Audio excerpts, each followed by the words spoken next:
మీరు బాగా అబ్జర్వ్ చేసినట్లయితే రాజమౌళి తన సినిమాలకు ఎన్ఎస్ఎస్ రాజమౌళి ఫిలిం అనే స్టాంప్ అయితే వేసుకుంటారని మనందరికీ తెలిసిందే. సినిమా టైటిల్ వచ్చాక టైటిల్ పైన ఇది రాజమౌళి సినిమా అనే ఒక స్టాంప్ వస్తుంది. ఆ స్టాంప్ ఆల్రెడీ గతంలో చాలాసార్లు వైరల్ అయింది. అసలు రాజమౌళి ఈ స్టాంప్ ఏ సినిమా నుంచి వేస్తున్నారు, అసలు ఎందుకు వేస్తున్నారు అనే కంప్లీట్ ఇన్ఫర్మేషన్ ఈ వీడియోలో చెప్పడం జరుగుతుంది. సో ఇంట్రెస్ట్ ఉన్న వాళ్ళు వీడియోని స్కిప్ చేయకుండా లాస్ట్ వరకు చూడండి. అలాగే ఈ వీడియో నచ్చితే మాత్రం ఒక లైక్ చేయడం మర్చిపోకండి. ఇక లేట్ చేయకుండా వీడియోని స్టార్ట్ చేసేద్దాం.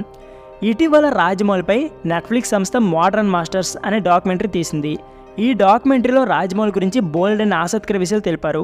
ఇందులో భాగంగా రాజమౌళి తన సినిమాలపై వేసే ఎన్ఎస్ఎస్ రాజమౌళి ఫిలిం అనే స్టాంప్ గురించి మాట్లాడారు.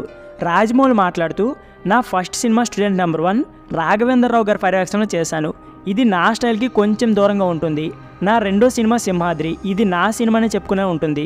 సింహాద్రి సినిమాకు చివరిలో ఏ ఫిలిం బై రాజమౌళి అని పేరు వేసుకుంటే నిర్మాత ఇది అందరూ కలిసి చేసిన సినిమా కదా, అందరి సినిమా అవుతుంది. ఇక్కడ నువ్వు ఒక్కడి పేరు వేసుకుంటే ఎలా అని అడిగారు.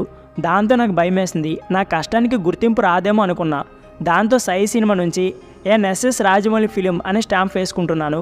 ఇది నా సినిమాని గుర్తింపు ఉండడానికి ఆ స్టాంప్ వేశాను. కానీ కొన్నాళ్ళ తర్వాత అది మరీ ఓవర్గా ఉంది అనిపించింది. అప్పటికి ఇది ఒక ట్రేడ్ మార్క్గా మారిపోయింది. నేను ఆ స్టాంప్ తీసేద్దాం అనుకున్నా, కానీ నిర్మాతలు ఒప్పుకోలేదు. డిస్ట్రిబ్యూటర్స్ కూడా ఆ స్టాంప్ కావాలంటున్నారు అని, ఆ స్టాంప్ వేయకపోతే నీకే ఆ సినిమా నచ్చలేదని డిస్ట్రిబ్యూటర్స్ అనుకుంటున్నారు అని చెప్పారు.